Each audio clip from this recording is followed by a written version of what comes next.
What is up, my Shadowverse soldiers, and welcome back to another Shadowverse Evolved video. Alright soldiers, so we are back with another set of reveals, and we're going to be doing Dragoncraft this time. And I know I'm not a huge Dragoncrafter, but I did look at my last video, and I think in the last Inverse Academy episode that I did have, I actually talked about Dragoncraft the most. So I don't want anyone to assume like I'm the best Dragoncrafter out there, but I do have dabbled a little bit just knowing on what Dragoncraft cards are, so I will not say I'm like a novice. I wouldn't even say I'm an aficionado or anything, but I kind of know about a little bit of Dragoncraft things. Alright, but enough of the rambling, let's go ahead and get into the video. Alright, so we're going to be starting off with the first set, set 12, World Reaver's Descent.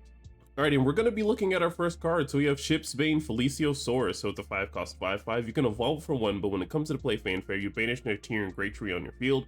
You can draw a card, and then whenever you discard a card during your turn, you can select the enemy leader or enemy following with you and deal it 2 damage. Alright, so we're seeing lots of support here for many decks in many ways. So not only does this card have Natura, so it goes in the Natura deck, it's a Marine card, so it can go into the Aquamarine deck. And then when you see a card that says, hey, when you discard something, you can do something, this goes for the Discard Dragon deck. Alright, so this card's skill actually kind of carries itself. It's only missing the fact that you need the Tyrian Great Tree on field, which honestly is just pretty nice because you're able to, you know, dig through your deck at least twice and then going ahead and discarding a card, so you're able to ping the enemy leader for 2, or if there's an enemy pesky follower that you need to go ahead and get rid of, you can ping that as well. Alright, so looking at the Ship's Bane Evolve, so it turns into a 6/6 and it still has that static ability of whenever you discard a card, you can choose an enemy follower or enemy leader to deal it 2 damage, but on Evolve you can discard a card and then give your leader +2 defense. Alright, so naturally on the unevolved side, if you don't have the Tyrian Great Tree, which you are missing out on some value if you don't have at least one way to proc the Tyrian Great Tree so you can ping for some extra damage here, you have the evolved side where you can just go ahead and discard a card and give your leader +2 defense while burning the enemy leader or enemy follower for 2. Alright, so next up we have Jerva Worm Transcendent, so it's a 9 cost 6/6, and while this card is discarded, you may put it into your EX area. It has Ward, but when it comes into play, you deal 6 damage each enemy leader and each other follower on the field. You can also activate for 3 play points to bury this card in your EX area. You can select the enemy follower on the field and deal it 6 damage. You can activate only if Overflow is active for you.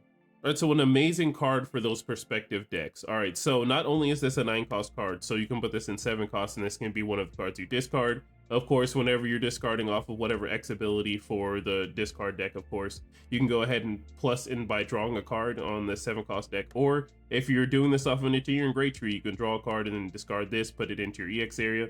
There's the value there. You didn't really lose the card because you still have access to the 3 play point activate if you need to use it, or when we get into the later turns, of course on turn 9, if you need to board wipe, you can just play this for 9, deal 6 to the entire board and to the enemy leader, and then keep this 6/6 on field.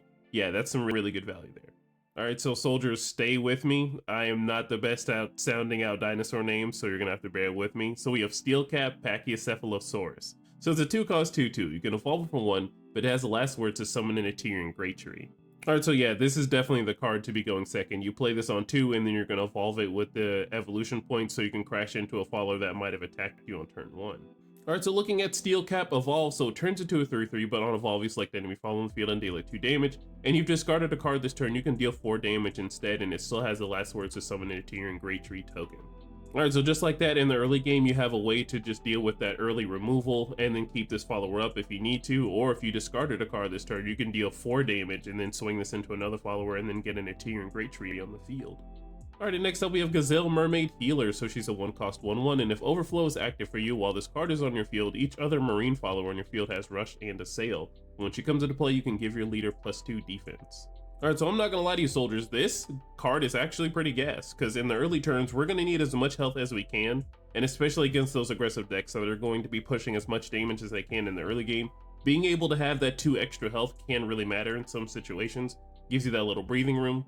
And then in for the Marine Aqua deck, you can make those other Marine followers have Rush and a Sail when we spawn out those Aquamarine tokens.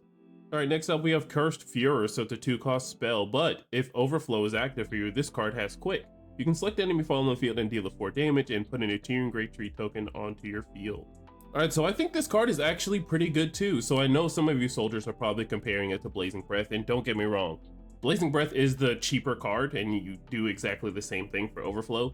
But I do think when it comes back into your turn, you get more value with this card just because we are drawing a card. And then if we don't really like the card that we have, or if you're doing the thing that Dragon does when we get past Overflow and we start top decking, giving us that access to that one extra draw can sometimes matter. Alrighty, next up, looking at Assault Dragoon. So it's a 2-cost 2/2, and you can evolve this follower for 2, but you can also activate to engage this follower and give a Dragoncraft follower on your field that costs 2 or less, +1/+1, and Storm. Alright, so I think this is some pretty good tempo aggressiveness. So if you are going first, and of course you don't have Oracle on turn 2, this is not a bad card to go on turn 2 as well, just because if we have that Aquamarine card that we just looked at, the Gazelle, her being a 1/1 that just heals you for 2 is just absolutely amazing on turn 1. But if you go for Assault Dragoon card on turn 2, then you're threatening so much pressure, and now you have 2/2/2 bodies on the board. And it may look like you're playing low to the ground dragon, but you're forcing your opponent to really answer your cards. Alright, so looking at the Assault Dragoon Evolve, so it turns into a 3/3, but on Evolve you choose a Dragoncraft follower in your cemetery that costs 2 or less and put it onto your field. You can also still activate to engage this card and give a Dragoncraft follower on your field that costs 2 or less, +1/+1, and Storm. Alright, so of course, just like I said, this card just immediately just throws on some pressure just for having this activate ability. So on the on-evolve ability, you can go ahead and get the follower that you do want to go ahead and play and then give it the Storm with this activate ability. Alrighty, next up we have Succulent Stegosaurus. So it's a 5-cost 5/5. When it comes into play, you can discard 2 cards and then draw 2 cards. But it also has last word to summon an Tyrian Great Tree token. You can also activate to engage this card and then select any fall on the field and then deal it 5 damage. You can activate only if there are at least 5 Natura cards in your cemetery. Alright, so this is probably going to be the card that gets you the rest of the cards that you need for the 5 Natura cards. So naturally, we're going to be ramping come turns 3, I believe. I think it's turn 3. And then we'll have already ramped since we have the last words for that follower that we used in the Natura deck. I can't think of the card right now. I'm sorry, soldiers. But by turn 5, which will be the very next turn you're on after you ramp, you can go ahead and discard 2 cards, making sure that they're Natura cards, and then drawing 2 cards, so you're just really replacing your hand, just getting rid of those Natura cards you don't want. And then whenever your enemy followers take care of this card, or whenever your opponent deals with this, you can get into Tyrian Great Tree, so you can get so much value off of this too. Because, you know, guess what? This follower's a 5/5, they're not going to keep it on the field. But being able to activate and engage this and take care of an enemy follower dealing at 5 damage is going to be pretty vital in terms of keeping tempo with your opponent. Alrighty, next up we have Phoenix Howl. So it's a 1-cost spell, so you can choose one of the following. You can either 1, select enemy fall on the field and then deal it 2 damage, or 2, you can spend 2 X amount of play points to search your deck for up to X Star Phoenix, where X is a number of your choice, and then summon them and give them rush and then shuffle your deck. Alright, so naturally on the first ability, this card just is an Angelic Snipe, which isn't bad. You know, Angelic Snipe, outside of the fact that it's not a quick, that's a pretty okay thing. But on the second ability, kind of just has me having questions, so bear with me. Alright, so we're able to spend 2x. I'm going to choose the number of 2, so I have to spend a total of 4 play points, well, a total of 5, including the 1. A total of 5 play points to get only 2 Star Phoenixes out, and then giving them rush and being able to swing into X followers, you know, whatever. But, you know, having the Star Phoenix in the cemetery is really what you want, so you can constantly keep reviving it. So I think that's how it works. Correct me in the comments if I'm wrong, but I'm pretty sure that's exactly how I phrased it, is how it works. But yeah, if you're running Star Phoenixes in your deck, I think this is a pretty nice card to go ahead and fetch them, because if you have like 6 copies of a card, you're most definitely going to see it. So, you know, having this one Phoenix Howl card and then being able to search out all your Star Phoenixes if you have the play points is going to be pretty cool. Alrighty, next up we have Dragoon Medic. So she's a 1-cost 0/1, and when this card is discarded, you may put it into your EX area. You can evolve this follower for 2, but at the start of your end phase, give your leader +1 defense. Alright, so some good discard value here. So putting this card into your EX area when this card is discarded to go ahead and use it on the 1 play point if you want to later on. And this static ability of as long as this card just reaches your end phase, you're able to just heal 1 constantly, which is pretty good. But of course, you know, her being a 0/1, she will definitely be taken care of. Alright, so looking at the Dragoon Medic Evolve, so she turns into a 1/2, but at the start of your end phase, give your leader +2 defense. Alright, so she upgrades herself for a total of 3 play points. You can go ahead and make sure you're healing 2 at the end of your turn. Alright, next up we have Rockback Ankylosaurus. So it's a 2-cost 2/3. When it comes into play, you summon a Tyrian Great Tree token, but it also has another fanfare to spend 1 play point to discard a card and then select enemy fall on the field and then deal it 3 damage. Alright, so Velociraptor just got a huge buff here. So on turn 2, you can go ahead and get an Tyrian Great Tree on the field. You don't have to worry about this follower having the 2 defense. So it can manage to survive the turn 2. But in realistic, if you want to go for the turn 3 play on this, just in case you don't hit your ramp, being able to spend the 1 play point to discard a card, that being, you know, the Trail of Light that we might be running in Natura, of course, or a Natura card that might be getting some value for being discarded, or any one of the discard cards we may have already seen in this video that might just get us some value for being discarded, and just taking care of a follower on the field and dealing it 3 damage. Alright, but moving on, we have Ruinous Dragon, so it's a 7 cost 5/5. When it comes into play, search your deck for a Dragoncraft spell that costs 5 or less, or a non-Dragoncraft spell that costs 2 or less. Put it into your EX area and then shuffle your deck, and this turn it costs 5 less to play. Alright, so essentially for a total of 7 play points, we're going to be looking for an overflow card so we can do the Dragoncraft spell that gives us the most, you know, value out of it. Or if you want to choose a neutral card that is, you know, 2 or less, that's something that can be used too. But we're probably going to look for the bigger card that says Dragoncraft spell that costs 5 or more. And I can already think of a couple spells that you can put into the deck when playing this card that you can really rock that are 5 or less. Alright, next up we have Dragon Aficionado, so it's a 2 cost 2/3. When it comes into play, Fanfare, if Overflow is active for you, search your deck for a Dragoncraft follower that costs 1, reveal it and add it to your hand, then shuffle your deck. Alright, so is this card real? I mean, just being able to spend 2 to get a 1 cost Dragoncraft follower can be pretty nice, especially if you're looking for something like Filene to keep a follower engaged and, you know, not worry about it for a turn. Or if you want to get any of the other 1 cost that we're looking at, maybe for a Marine Dragon. Or we can even get a 1 cost follower so we can make sure the Assault Dragoon can give it Storm or something like that. That might be pretty cool, but I don't exactly know how the Dragonheart deck works yet. I'm very excited to figure out how it does work, because I know there's a lot of Dragonheart cards I might have looked over in the past. Alrighty, and lastly we have Overwhelming Crush, so it's a 5 cost spell, so you can select enemy follower on the field and destroy it. Search your deck for a Dragoncraft follower, reveal it and add it to your hand, then shuffle your deck. Alright, so this is probably the optimal spell that you're going to be getting off of Ruinous Dragon, so being able to just hard remove a follower off the field, and then getting any Dragoncraft follower that we want from our deck and then putting it into our hand is going to be pretty amazing, especially if we're on turbo ramp and we're able to hit that like as early as turn 7 for a Dragoncraft. I'm pretty sure that's like turn 6, 5. I don't know the math. I'm not going to do the mental math right now. But just being able to play a card like this for free, having removal, being able to draw a card, essentially any card that we want from our deck as a follower, is just pretty good. Alrighty, and then for our U, we have Ship's Bane as the Evo for our U card. And if you are looking for the pretty dinosaur, this is going to be the card to look for it. So this is going to be a pretty nice Natura card. So if anyone who's going to be looking to search this card out or is managing to pull it, or if you acquired it in any shape or sorts, I hope you're able to enjoy it, because I know this card is going to look very beautiful in person. But alright, let's move on into set 13, Dominion of Darkness. Alright, so looking at our first card here, so we have Drache Fiery Dragonlord, so he's a 4 cost 4/3. You can evolve him for 4, but he has Rush, but when he comes into play, the next Dragonic Duelist card that you play this turn costs 3 less to play. Alright, so this card is some pretty gas for the Dragonic Duelist deck, and I'm very excited to see that Dragonic Duelist is going to make a return for sets 13, well, /12, since we're in the combined sets, of course. So being able to get 2 tokens, essentially, just from this card, and then the Fanfare, is just absolutely amazing to help you in the late game, of course, to go ahead and get that Aftershock token really running. And once you play whatever card that you're going to be playing, most likely out of the time you're probably going to choose a Dragonic Duelist that is going to have Storm, so you now have a follower that has Rush, so you can take care of the enemy follower while swinging for Storm damage on the other follower. Alright, so looking at Drache Evolve, so he turns into a 6/5 and he has a Sail, but on Evolve you select a Dragonic Duelist follower that costs X or less from your cemetery and then summon it. X equals this follower's attack. Alright, so essentially, if you manage to buff this before you go into the Evolve, you're going to be summoning a really huge follower from the cemetery. So not only do you get this follower with a whole bunch of attack and a Sail so it can rush into those pesky reserved followers, you can summon a Dragonic Duelist of any kind once you do buff this follower. Alrighty, next up we have Forte Sovereign Supreme, so she's a 10 cost 5/9. And while this card is on your field, your dragon tokens have Storm and Drain. And at the start of your end phase, you can select up to 2 enemy followers on the field. During their controller's next turn, they can't attack enemies. You can also activate for 0 play points to summon a dragon token, and you can only activate once per turn. Alright, so I think this is a nasty boss monster. So if you ever manage to play this for free, then, you know, best of luck to you for hitting that crazy high. But I think this card is just naturally good as a boss monster in a lot of decks. Like, we can run it in Dragonic Duelist. This is a Dragonic Duelist card, so we can play it off of Drache. If you want to run it in Zenitra, this is even better just because those dragon tokens are going to have the Storm. Unfortunately, you know, you can't go for all of this in the same turn, but when you do get to that turn 10, if you do manage to have a dragon token on field already, it's going to have that Drain, so healing for 5 is going to be amazing.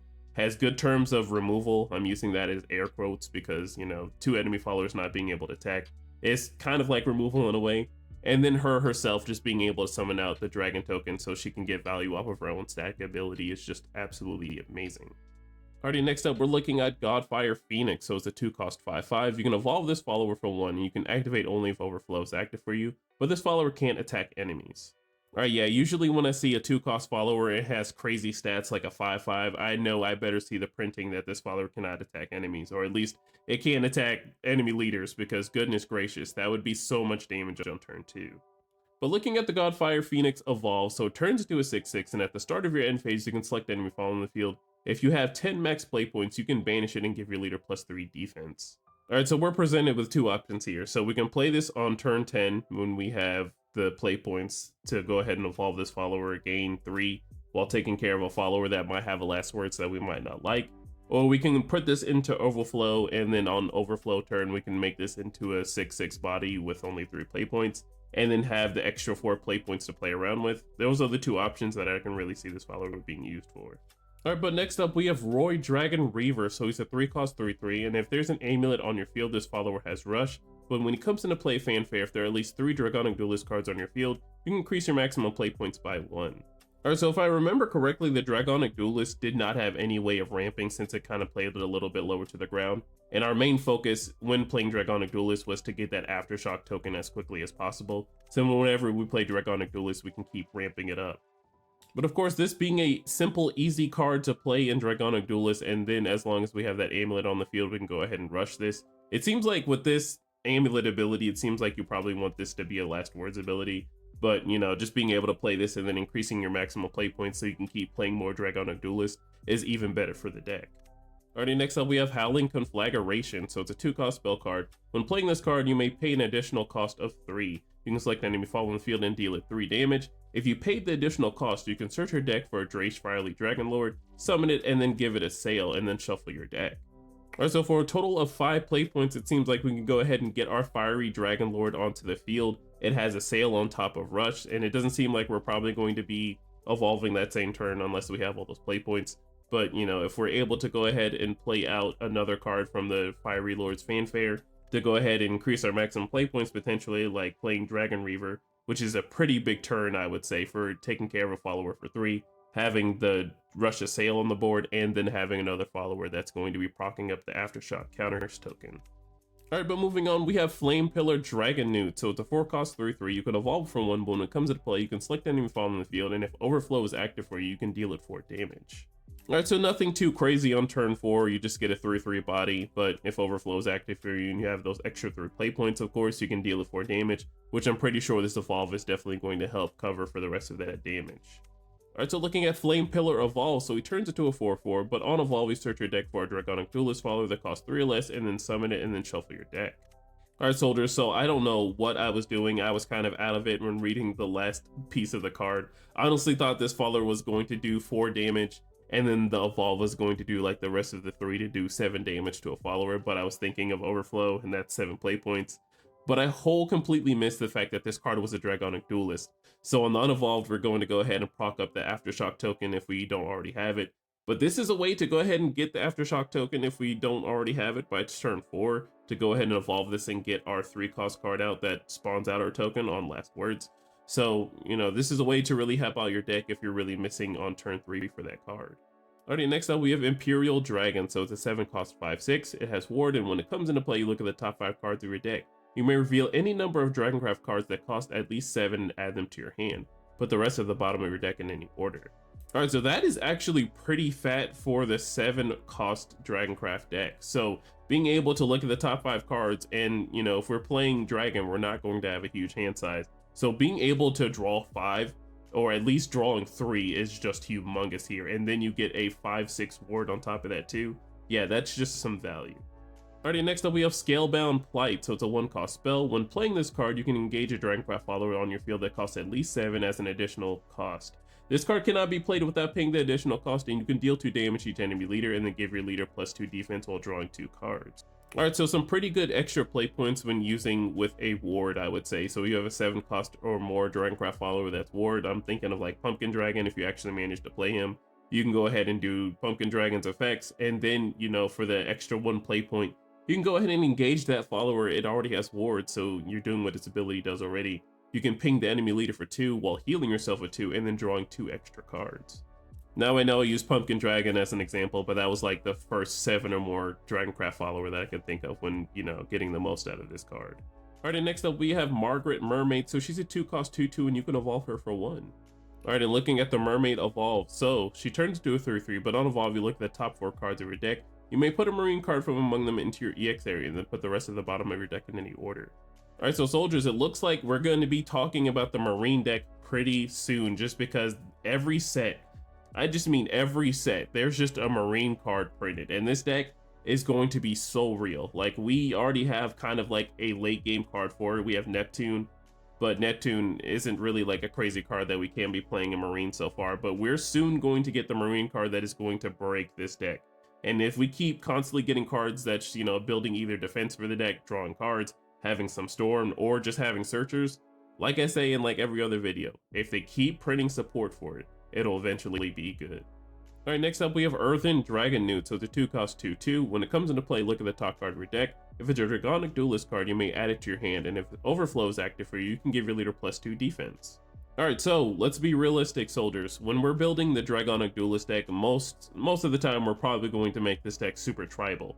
So being able to spend 2 looking at the top card of a deck, knowing it's going to be a Dragonic Duelist card, we're getting a 2/2 onto the field, we're replacing the card that we just played, and then if Overflow is active for us, which can come naturally when we get into those 7 play points, because when we're playing Dragonic Duelist, we're going to play a little bit lower to the ground, so our opponent's going to be answering our cards every turn. So being able to get into that Overflow and playing this card and healing for 2 is actually pretty nice as well. Alrighty, next up we have Dual Blade Dragonfolk. So it's a 1-cost 1/1. So when it comes into play, discard an armed card. You search your deck for an armed spell, reveal it, and add it to your hand. Then shuffle your deck. Alright, so some Leviathan Dragon support. So this is what's going to be getting our big spell cost Leviathan Dragon card. So the one thing that I would say was the thing that I didn't talk about in the Leviathan deck when I did talk about was that we were so dependent on that spell card, we did not have a way of searching out said spell card. So now we have a way on turn 1 by getting rid of any armed card that we might not be caring for, or something that might help us out later on in the game by being in the cemetery. By getting that armed spell, because it doesn't matter what the spell cost is, getting the armed spell is going to be what's important. Alright, next up we have Coral Shark. So it's a 2-cost 3/1, and this follower has Rush, but when it comes into play, you give this follower +X attack. X equals the number of marine followers on your field. Alright, so I'm not gonna lie, as I was reading the rest of this ability, I was pretty scared that this follower has Rush, but this having just some hard removal, so if you have a whole bunch of Aquamarine cards onto the field, and then you play this card, this getting a total of 4 extra attack to swing into a follower is actually pretty good. Alrighty, and lastly we have Beating of the Dragon Wings. So it's a 1-cost spell card, so when playing this card, bear your Dragonoo follower as an additional card. This card can't be played without paying the additional cost, and you can select the enemy follower on the field and deal it 4 damage, and then draw a card. Alright, so I know in the total amalgamation of like Dragoncraft cards, there's definitely going to be a Dragonoo follower that has a last words effect. So naturally choosing that follower to go ahead and get rid of, the last words effects goes off, so you get the most value out of the follower getting rid of, and you're able to deal 4 to a follower while also drawing a card is pretty nice. Alrighty, and then we have an alt art for this set. So the Fiery Lord. So this card looks super badass, I will say. This card looks pretty cool. He does look like he's too cool for school, honestly. But anyone who's going to be looking forward to this card, I know this card is going to look gaseous because this card really does look good in full art. He has the fire around him, which I know is going to be super sparkly. So I'm really looking forward to this card being announced, or seeing it from the videos that Shadowverse Evolve kind of post out. So I hope they have already revealed it by now. And already, soldiers, that is all of the cards for sets 12 and 13 for Dragoncraft. If I missed anything, I'm sorry. I know there might have been tokens maybe for Dragoncraft, and I might have missed them, I'm not sure. And I do want to apologize for maybe mispronouncing some names. Like, that might not have been Trash, but that, I mean, he seems like a Trash kind of guy, so I'm not too beat up about it. But alright, soldiers, make sure to look out for the webcam locals matches that will be posted out throughout the week this week. I know I'm not going to post them all on Monday. I'm probably going to be spreading them out like day by day, just so people can kind of look at them, or, you know, I think it'll a little bit easier to go into people's feeds if I don't just like spam out every single round every single day. I'll probably do round 1 one day, round 2 another day, and then we'll do like finals, since we usually don't get too many people, but I do highly encourage anyone that wants to come out, wants to be on the webcam locals, reach out to me. I can make sure you guys are in the right Discord so we can all play together on Sunday, because I like seeing the amount of decks that everybody's playing. And we had some new faces come this Sunday, so we'll have some exciting matches to see. But all right, soldiers, make sure you are safe in whatever you do tonight and safe whatever you do for the rest of the year. Make sure to like, comment, and subscribe, and I will see you in the next one. Bye. Yeah. TRINN. Just to get you away. What I got to do, what I got to do. Just to get you away. What I got to do, what I got to do. Just to get you away. You pull me too close, now we hesitate. Every single move you make, it makes me feel